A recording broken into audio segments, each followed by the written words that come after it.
Not everyone can metal scream. It's just like how not everyone can do this with your thumbs.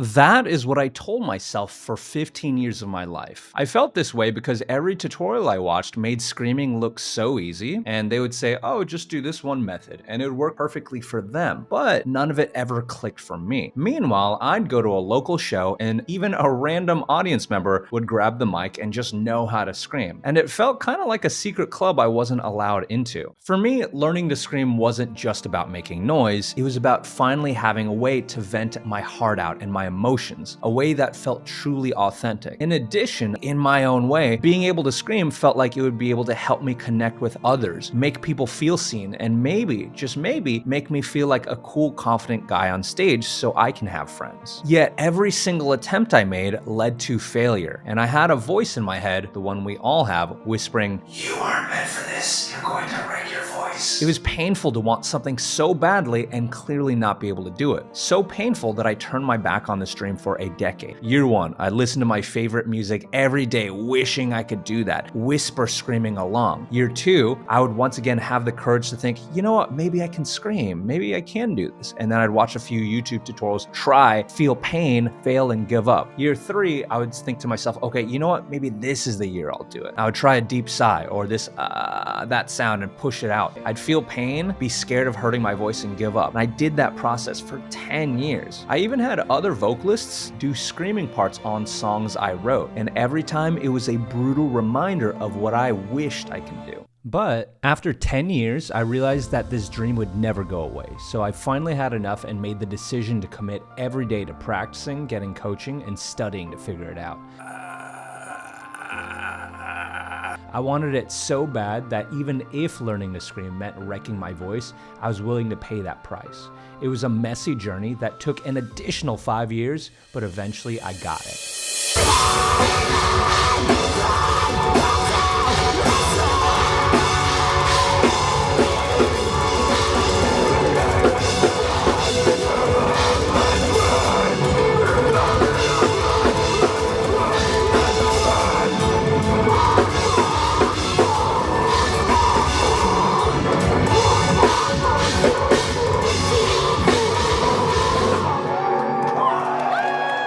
So today, I teach people how to metal scream, and I see so many of my students stuck in the exact same place I was. For some people, just seeing others' screaming journeys can help them realize that they can scream. And if that sounds like you, I've put together a page of 100 videos of 100 different people that I've helped with their screams. It includes their stories and many before and after scream samples. So check it out for inspiration. Link is in the description. I will stay an empty heart. So now I'm going to explain anatomically why you have the genetics to be able to scream. So first off, here are your vocal cords. So these white lips right here are your vocal cords. And if you can talk, you have them. And as an example, if they were to put a camera down your throat while you said, ah, what would happen is that you'd see these white lips vibrating and flapping around. Now, in order to do a fry scream, one of the most common types you'll hear in metal, what you gotta do is you gotta take these white lips, your vocal cords, and you gotta press them together like the image on the left. And while you do that, you gotta get them to sputter together like this. And this is done completely safely because we are not slapping them together, we're simply sputtering them together. And of course, getting each person to do this requires a different method, but the bottom line is, if you can talk, then you have the anatomy necessary to metal scream. Now, let me ask you something. Even though I've shown you my journey and proof of students transforming and the anatomy of why you can scream, do you truly believe you have what it takes to scream? If yes, fantastic. But I know that not everyone is convinced, and that's heartbreaking. It usually means something deeper is going on. Take one of my students. For him to convince himself he had the genetics to scream, he had to nail multiple different types of screams, do each of them consistently, and hear himself recorded professionally. And those super high standards made anything less feel like a total failure. It just fueled more doubt about his screaming genetics. And this belief stops people from trying long enough or practicing the right way to succeed. And I call this the cycle of hopelessness. For him, even when he nailed distortion, he'd instantly fixate on, oh, it's not loud enough yet. And it kept him sad and stuck. So then the question is, how did we break this cycle for him and get him screaming? By choosing rational optimism. It's not naive. It's a tactical choice that moves you forward. And in those moments, I was the kind voice highlighting his wins, but I can't do that for everyone. So I want you to pay attention to the next part and try to do it yourself. So here's the right way to think.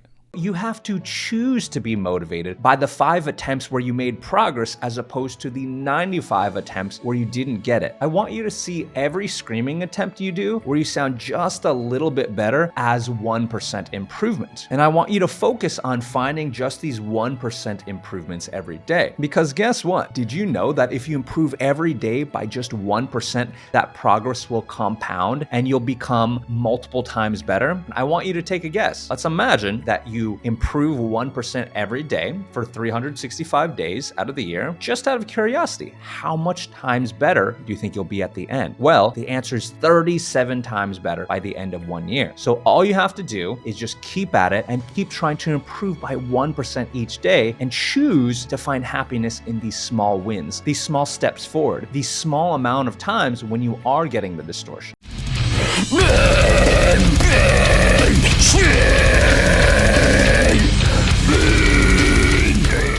I started learning to scream because I thought being in a band would make me look cool, and that would get me friends and boost my confidence from the outside in. And I figured that the results would build my confidence. And yes, I'm more confident now, but not how I expected.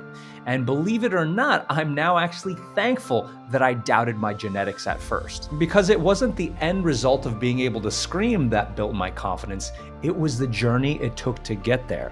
It was the perseverance I built on the way, and the doubts about my genetics that I had to overcome. And when you overcome this mountain, and you will look back and see that the story that it took to get there is proof that you can overcome anything.